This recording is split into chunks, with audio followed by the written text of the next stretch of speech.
अब जो हमारा अगला वाला पाठ है वो है पाठ क्रमांक 5। इसका नाम है समांतर श्रेणी। क्या नाम है इसका? समांतर श्रेणी। इस समांतर श्रेणी वाले चैप्टर में इसको समांतर श्रेणी का एक छोटा नाम रख दिया गया है एपी। क्या नाम रख दिया है? एपी नाम रख दिया है इसका।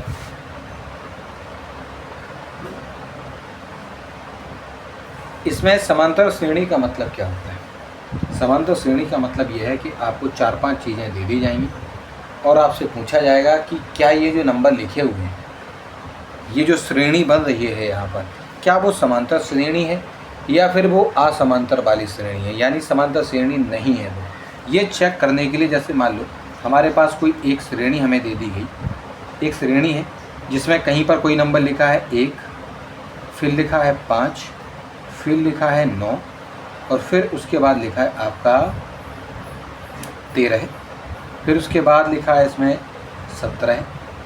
इस तरीके से आपके लिए कोई 4-5 नंबर आपको लाइन से दिए गए और कह दिया गया कि इसी तरीके से ये जो नंबर्स हैं वो बढ़ते चले जाएंगे, यानी इसी श्रेणी में वो आगे की ओर बढ़ेंगे। जब इस तरीके से आपके नंबर बढ़ेंगे तो क्या वो एक प्रकार की समांतर श्रेणी है या नहीं है, इस चीज़ को चेक करने के लिए पहले हमें ये देखना होगा कि आपके यहाँ पर जो आपको ये जो नंबर दिए गए इनके लिए हम एक दूसरे नंबरों का उपयोग करते हैं, इनके दूसरे नामों का उपयोग कर लेते हैं। जैसे पहले नंबर पर लिखी हुई चीज़ को हम ए भी बोल सकते हैं या हम इसको ए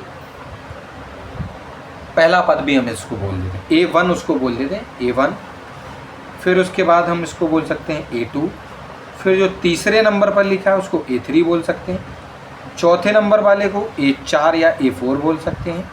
पाँचवें नंबर वाले को A5 या A5 बोल सकते हैं। उसके बाद ये फिर आगे की ओर बढ़ता हुआ चला जा रहा है।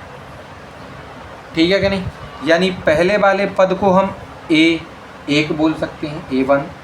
दूसरा वाला जो हमारा पद है उसको हम A2 यानी A2 भी कह सकते हैं। तीसरा वाला A3 या A3 हो सकता है। चौथे वाले को हम A4 या A4 बोल सकते हैं। पाँचवें वाले को A5 कहना होता है। पहली चीज़ तो हमें समांतर श्रेणी के लिए ये देख लेना है कि ये इसके इस प्रकार से नाम होते हैं। उसके बाद एक चीज़ और होती है जिसका नाम है सार्व अंतर। क्या नाम है उसका? सार्व अंतर। इंग्लिश में इसको कहा जाता है कॉमन डिफरेंस।